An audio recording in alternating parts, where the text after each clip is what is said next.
Hey Dreamers, this is Jade, and I'm here to do my December TV journal flip.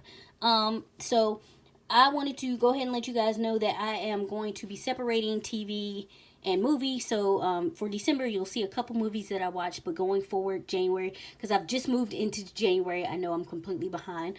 But January forward, I will be separating. This will just be TV journaling, and then I have another book that I'll start my movie journaling in. So yeah, you've seen how I decorated the front cover. If not, I will link that video. It is joined with the Witcher process video. So yeah, let's jump right in and get started. I'm using an Exceed notebook from Walmart. I got them when they were on clearance. So yeah, check those out if you're looking for it. So far, it's holding up pretty well. The first show that I watched was Working Moms. Really cute shows, basically about these four women who have just had new infants, and then they're trying to balance their personal life and their work life. It's only 30-minute episodes, so it's quick to get through. So far there's only been 3 seasons, and I think season 4 is dropping soon. I'm not sure.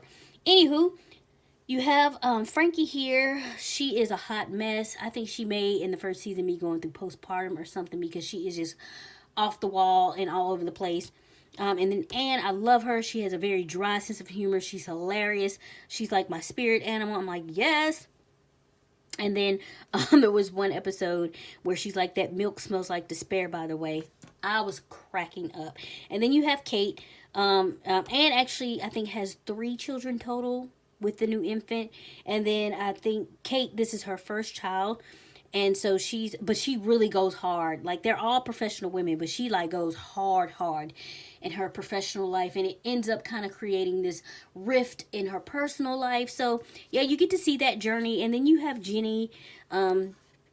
She's kind of a little ditzy mom. She's not really momish, if that makes sense. There's some women that are very maternal, and then some women who have children who are not, and she is one of those not people. She makes kind of everything about her. So eventually, the man that she had, the man that she has her baby with, he gets full custody. You kind of get to see more of him and his journey with being a stay-at-home dad and that kind of thing. So yeah, pretty good show, really quick to get through, funny, it's hilarious, I loved it. I'm ready for the next season.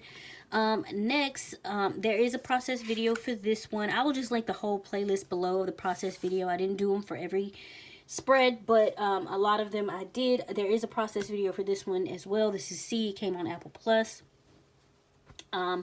With Jason Momoa starring as Baba Voss, and they're in a civilization in the future where everyone has lost their sense of sight until Kofun and Haniwa are born, and they are born with the sense of sight. And then you have Baba Voss and his wife, who agreed to try to keep things from them or knowledge from them. But then you have Alfre Woodard's character. She plays Paris, and she's kind of like the wise woman of the tribe. And she is not here for that. She's like, no, these babies can see. They need to know all the things that they can know. They need to go out in this world and have adventure. And they need to learn stuff. And they need to know who they are and that kind of thing. And that's why I love her. I love me some Alfre Woodard. She's one of my favorite actors or actresses. So yes, and of course, love me some Jason Momoa. I need to get this down. Anywho, so I'm going to read the quotes out that I put down, because I don't think I did that while I was doing most of these spreads. So here you have the queen, who sends her witch hunters after Kofun and Haniwa, and she just says, in this life one must take the life one wants. And then you have Paris, and she says, books are in the holy shape. They are silent, yet they speak directly into the imagination. You can burn them, but they are more powerful than fire. All the knowledge of the ancient ones are put into them. And then you have Baba Voss, and I love what he says to his daughter. I think when she makes some comments about him not being able to physically see and that his world is different from hers. And he's like, my baby girl, you are wrong. We don't live in different worlds. You and your brother are the only world that I have lived in since the day you were born. My children, I'm as blind as anyone, but I see you both. I will never stop seeing you. And I was just like, oh my God. Yes. So yeah, absolutely love this show. Rated it 10 out of 10. So yeah, give it a go if you can. So the next one, like I said, I did a couple movies. This I did watch Home Alone. That was the only Christmas movie that I watched in December.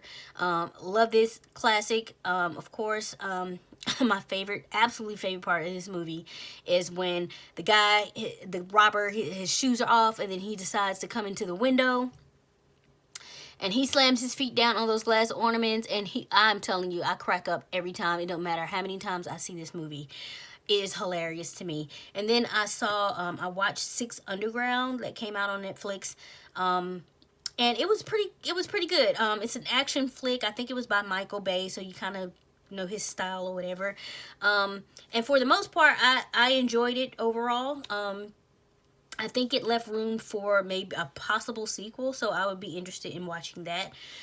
So again, a lot of action. There was this one kid in there doing a lot of parkour moves, and I was like, oh, I should tell my nephew about it. But then I don't want him getting any ideas. So yeah, pretty good movie. And then next I was watching The Runaways on Hulu. I don't think that I did a process video on this, but I'm not entirely sure. Again, check the playlist. But The Runaways, absolutely love this show. This was the third and final season that I watched. It's just about this misfit group of kids that find out that their parents are into some weird shit. And basically that they are criminals and killers and murderers, and then they run away. Some of them have superpowers. Some of them kind of make themselves into superpower people. And then you have Gert, who is psychically connected to this dinosaur that her parents met. Yeah, it's a whole hot mess trip, and yeah, you'll definitely have to suspend your disbelief, whatever it's called, when you're watching it. But it's such a good show. And I love how they stick together and basically save the world, man. They're out here saving the world. My only complaint about this show is they had a whole dinosaur. Love Old Lace. They named her Gert named her Old Lace. But they hardly ever freaking used the... I'm like, y'all gotta use the dinosaur. Use what you got. But anywho, such a cute show. I loved it. They left it on, even though it's the third season, they left a little small tiny bit of a cliffhanger, so that if maybe somebody decides to pick it up, they could continue on with the story. However, they also wrapped it up in a way that you would be satisfied with. So yeah, I hate when shows go off the air and it's just crap. You're like, there's no resolution here. So, but yeah, this one was pretty good. I was very satisfied with it. So definitely check out Marvel's Runaways. It's on Hulu. There is a process video for this one. This is The Witcher. Guys already know I absolutely love this story. I rated it again 10 out of 10. It came on Netflix. And to me, there's not too many middle of the road reactions to this show. People either love it or hate it. I was in the love camp. I think if you're a fantasy fan, that you'll probably steer more towards the love than the hate. It can be confusing because they jump back in time with this one between like the past and present or whatever. So you know, but my advice is to stick with it. Keep going. Eventually it all comes together and you understand exactly what's going on. So that's why I said I like with stories, sometimes it's not even the story that it is the story that they tell, but also the way that they tell the story that is fascinating to me. And the way that they told the story, I just absolutely loved it. Loved all the characters. Princess Cirilla, basically out here learning how to survive after just shenanigans going on in her kingdom. And then Haskier, he was my favorite. He was the bard, who basically attaches himself to the Witcher and helps to bring him a better reputation overall. Then of course you have Geralt of Rivia, the Witcher, played by Henry Cavill, and he is so unaffected and so just he hums a lot. I thought I was the only one that noticed, and then I was like looking up stickers for it, and everybody had the sticker. It was hilarious. So yeah, love him. I like that he does not involve himself in people's foolishness. Like, he tries to avoid it at all costs. He's like, I'm not with it. Like, I don't want to be in your mess. I'm not here for your mess or whatever. So anyway, and then you have Yennefer. Oh my God, her glow up was just phenomenal. Absolutely love her. So I'm going to basically just read out the quotes real quick. Haskier, basically he comes up with this this song, and it's basically toss a coin to your Witcher, O Valley of Plenty. And like I said, he does his thing to make the Witcher have a better reputation, because people are generally scared of him, they dislike him, that kind of thing. Yennefer, when she had gone through this process of becoming a mage, and so she goes back and she's telling these new girls, think for yourselves, it'll save you a lifetime of heartbreak. And then Geralt of Rivia, I absolutely love this quote, and he says, we remake ourselves on our terms, the world has no say in it. And I was like, absolutely, Geralt, yes. And then the last one, which was a major theme in the show about destiny, and I'm telling you, it's just such a good show. And these two finally find each other or whatever, and he says, people linked by destiny will always find each other. Absolutely loved this show. 10 out of 10. So yeah, next, again, I did not do a process video for this one, but this show I absolutely love. Again, another 10 out of 10 for me. This is like a remake of that show Lost in Space, that is an older show, and I think maybe they even made it a movie at some point, I'm not sure. But yeah, it's just all of the characters in this show I absolutely love. Even the quote unquote bad guys in this movie, everybody, they play the people who, the casting is just, yes, okay, the people who they pick to play these characters are just spot on.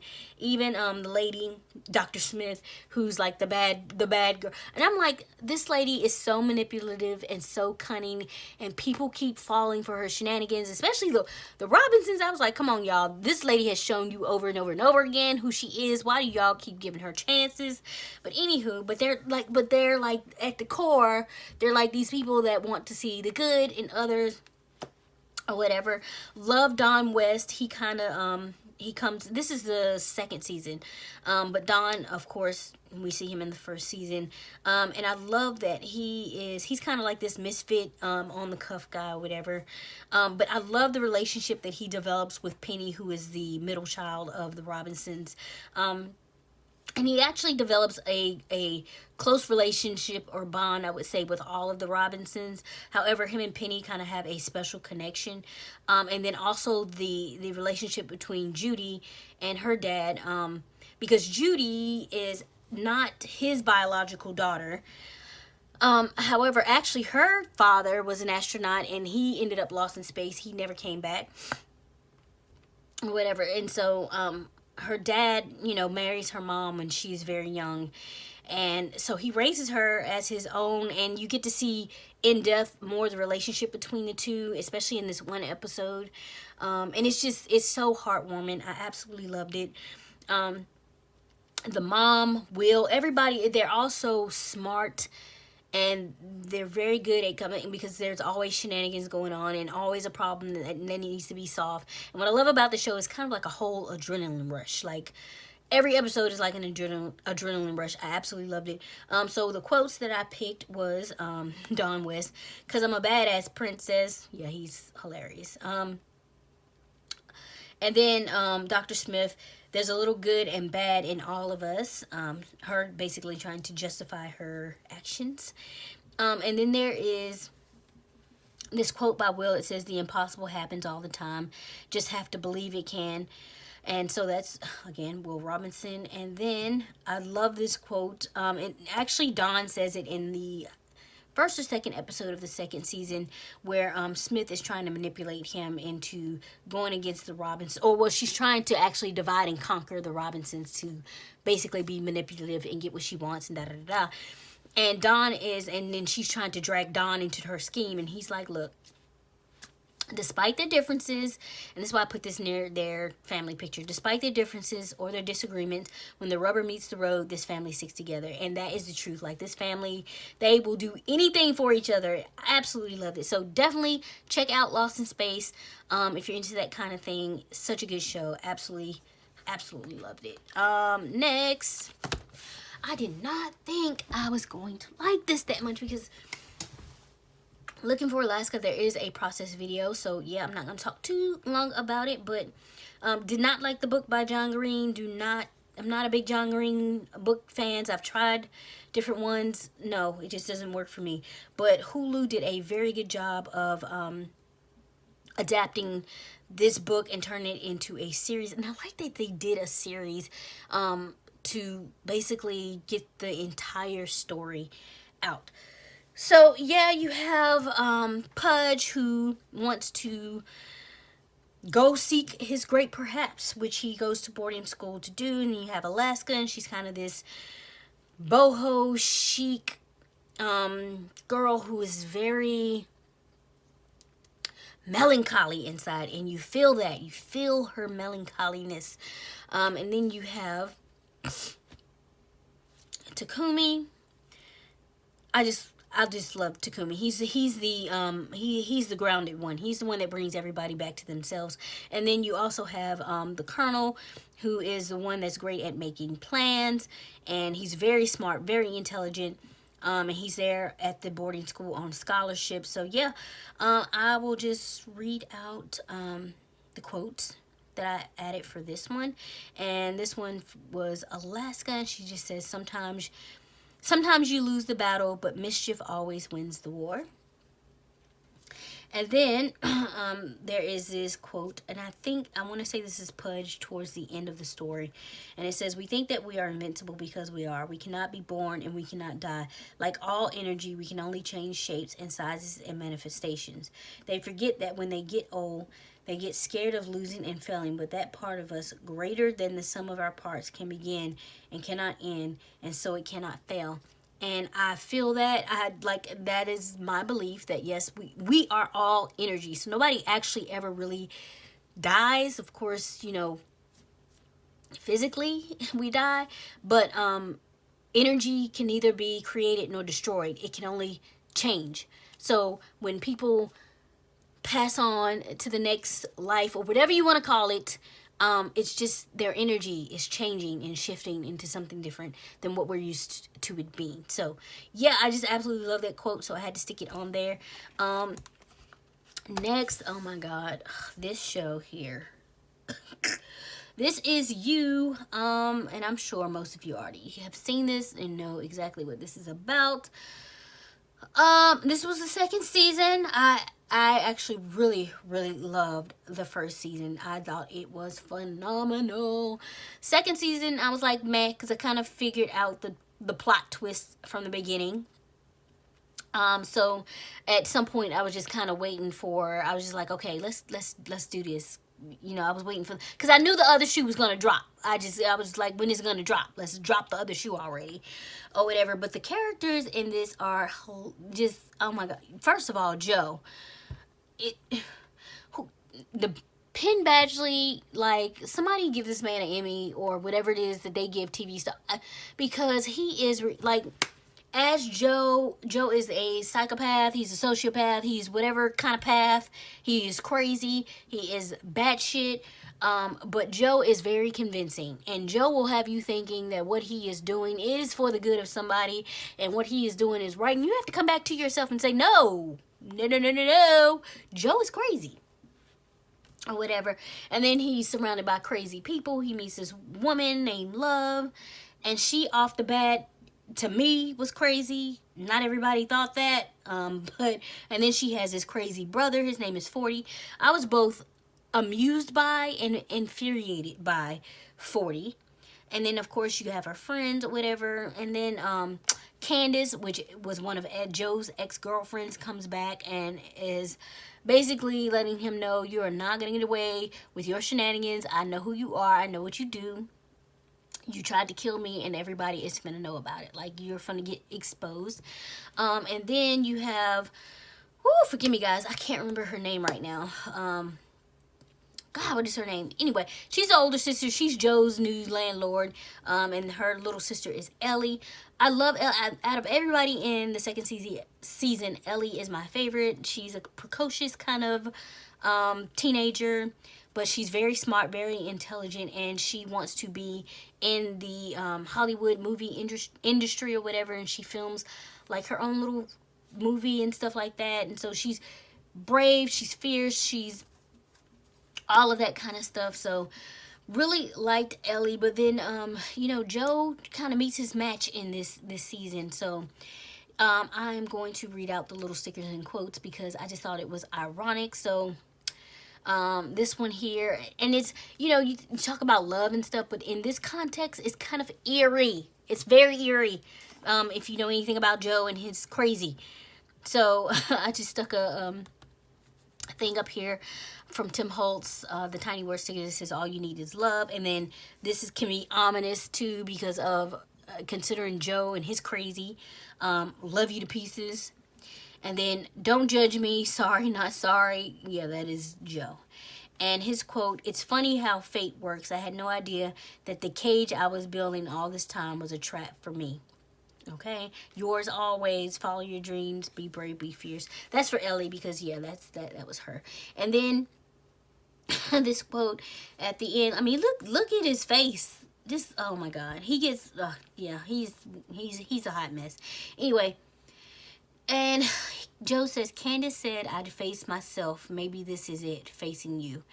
And yeah, like I said, Joe meets his match in this season. And then I found this one that was perfect. This little tiny word sticker that says, you're crazy is showing. You might want to tuck that back in because everybody is batshit in this season, except for Ellie. Everybody's a little crazy. Anyway, I think there's a process video on this one as well. No process video for this, but The Mandalorian, absolutely love this one. I gave this an 8 out of 10 because, oh my God, how can you resist Baby Yoda? I'm not even into Star Trek like that, but I watched this and I cannot wait for the second season. He is so cute. Just cute. So yeah, The Mandalorian, I don't even know exactly what they are, but like there's this order where you can train to become a Mandalorian, and the guy, they call him Mando, basically kind of joins the order as a kid because some devastating thing happened to his family, and so he is trained up in the Mandalorian ways, and he's a bounty hunter, and he goes on this job where they want this, they call it the kid, which is Baby Yoda, and he brings it back, and then he kind of starts having an attack of conscience, like, what are we doing with the kid? Like, what's happening? What do you guys plan on doing with this child? And yeah, it's not, the plans are not nice. So he basically takes the child back, and he is tasked himself with protecting him. And then he meets some cool characters along the way, like Quill. Absolutely loved him. He was very helpful to Mando and Baby Yoda. And then another Mandalorian, which is woman, loved her as well. And so the quotes that I added for this is, and I love this you, me, we, because basically this duo here is, it's Baby Yoda and Mando. I mean, that's just what it is. And there's this one part where Baby Yoda is like eating this frog, and Mando's like, hey, spit that out, or whatever. And then you have Quill, I have spoken. And then this one, she says, when one chooses to walk the way of the Mandalore, you are both hunter and prey. So yeah, just such a cute, lovely little show with Baby Yoda. I'm not gonna say, I mean, there's like some ass kicking going on in this show, so maybe not lovely, but you know what I'm saying. It's a very cute show. Loved it. So very anxious to see the second season. And then this page just kind of sums up December. I'm still figuring out how I want to do all of it, so you know, things will change or whatever, but this is my Womp Womp show. So I might have a Womp Womp page where I watch something and I didn't quite love it. No, okay. I watched Dublin Murders, which is a show based on somebody shoved together two books, two Tana French books. One of them was Into the Woods, and the other one was The Likeness, I believe.